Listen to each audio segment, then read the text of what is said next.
جی میرے کشمیری بہنوں اور بھائیوں السلام علیکم.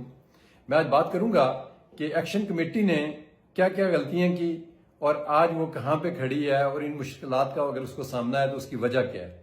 تو سب سے پہلی بات یہ ہے کہ جب یہ تحریک شروع ہوئی تو بنیادی حقوق کی بات چیت انہوں نے کی. سارے لوگ ان کے ساتھ آ کے اکٹھے ہو گئے. انہوں نے ایک سکسیس سٹوری ہے ان کی کہ ان کو 3 روپے بجلی کا یونٹ اور 1000 روپے کا 20 کلو کا آٹے کا تھیلا یہ لے کے جب چلے گئے تو لوگوں نے یہ سمجھا کہ ابھی ہر مرض کی دعا جو ہے وہ ایکشن کمیٹی ہے. لیکن ایکشن کمیٹی میں جو اس وقت لوگ ہیں JKLF کے انہوں نے پورا کیس جو ہے نا ان کا خراب کر دیا اور اس میں ایسے غلط تاثر دیے راولہ کوٹ کے سٹیج سے ان لوگوں نے کہ اس میں انہوں نے دیکھیں انیشلی تمام لوگوں کو انہوں نے ڈسکریڈٹ کرنے کی کوشش کی. تمام جو ہمارے پرانے سیاستدان تھے سردار ابراہیم سردار قیوم اور باقی لوگ کہ جو کچھ انہوں نے کیا انہوں نے غلط کیا. اب بھی جب آئیں یہ اور انہوں نے ہمارے جو پولیٹیکل لوگ ہیں کہ جی یہ 53 ڈنگر ہیں اس طرح کی ٹرمنالوجیز یوز کی تو انہوں نے سب کو ناراض کیا ہوا ہے. انہوں نے اپنے پولیٹیکل لوگوں کو ناراض کیا. یہ وجہ ہے کہ ان کا معاملہ اس وقت حل نہیں ہو رہا اور سارے کہتے ہیں ان کو ماریں ان کو سائڈ پہ کریں.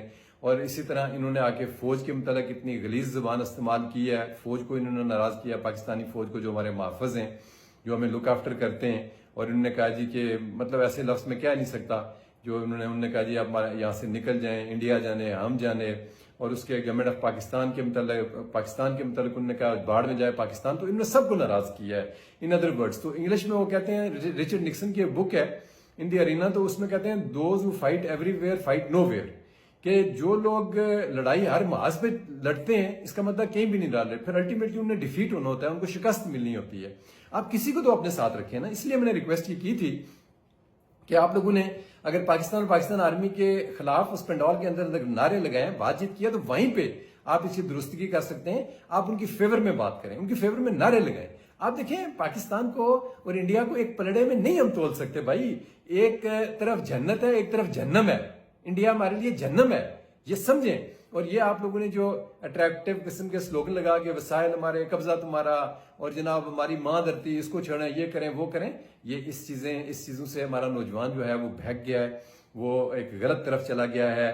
آپ کو ٹوٹل فوکس جو ہے نا وہ رکھنا چاہیے تھا اپنے بنیادی نکات کے اوپر. پھر ہم دیکھتے کہ آپ کے ساتھ کون زیادتی کرتا ہے کون آتا ہے. لیکن آپ نے جب اس سے تجاوز کیا جب آپ نے پاکستان کے آرمی اور پاکستان پہ بیشنگ سٹارٹ کر دی تو ٹاپ کے اوپر جو ہے نا بریفنگ یہ ہوئی اور یہ میسج گیا کہ جی انہوں نے بنیادی حقوق کی آڑ میں جو ہے پاکستان اور پاکستان آرمی سے بغاوت کی ہے.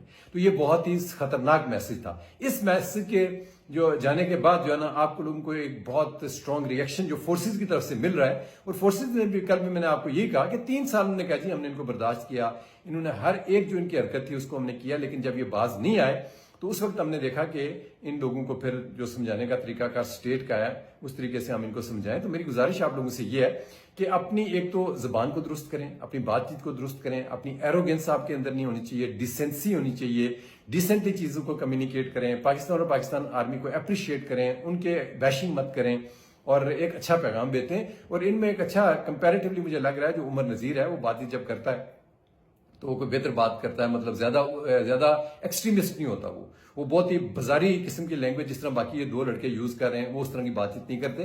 تو ان 2 کو جو ہے نا سٹیج سے میں کہتا تھا جب تک آپ کے معاملات حل نہیں ہوں گے اگر یہ بار بار آ کے غلط بات کریں گے بیکاز اتھارٹیز جو ہے نا اس سے بہت خراب امیج پاکستان پورے کا جاتا ہے کشمیریوں کا جاتا ہے.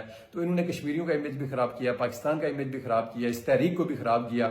تو اس کو درست کرنے کا طریقہ کار یہی ہے کہ آپ اپنی بات چیت کو اپنی چیزوں کو درست طریقے سے لے کے چلیں درست لیول پہ آپ بات کریں. تو اگر انہوں نے لیٹر لکھا ہے فیلڈ مارشل کو تو میں سمجھتا ہوں کہ یہ ایک اچھی بات ہے ایک اچھی پروگریس ہے. تو ہم دعا کرتے ہیں کہ ان معاملات کو یہ یکسو کریں اور آپ کے جو پولیٹیکل لوگ ہیں ان کو آپ نے اریٹیٹ کیا ہے ان کو آپ نے بہت برا بلا کہا ہے تو وہ بھی سائڈ پہ ہو گیا. انہوں نے کہ اپنا مسئلہ آپ حل کریں. تو بغیر پولیٹیشنز کے یہ مسئلہ حل نہیں ہو سکتا. آپ کی غلط فہمی ہے کہ اچھا جی سیاستدانوں کے ہاتھ میں بھی کچھ ہے سب کچھ ان کے ہاتھ میں ہے. انہوں نے یہ سارا کچھ منگوایا اور کیا. اگر وہ سارے اکٹھے ہو کے ایک سائڈ پہ کھڑے ہو جائیں تو کون کیا کر سکتا ہے کون سی فورسز یہاں پہ آپریٹ کر سکتی ہیں. آپ کو کیوں اس بات کی سمجھ نہیں آ رہی ہے. تو لہٰذا اپنے رویے میں چینج لائیں اس میں ایک ڈیسنسی مہذب پن لائیں جو اسلام کا طریقہ کار ہے تو جو مسلمانوں کا طریقہ کار ہے جو ایک دم گالیاں دینے کا طریقہ کار آپ چھوڑیں. کل میں نے ایک تھوڑی سی غلط بات کی میں مطلب کہا جو گالیاں دیتے ہیں وہ پتہ نہیں گاڑیاں صاف کرتے ہیں یا کیا کسی نے جس طرح مجھے کہا میں نے آپ کو بتا دیا، بٹ ڈیفینیٹلی میں اس کی معافی مانگتا ہوں، اس میں کوئی فرق نہیں پڑتا.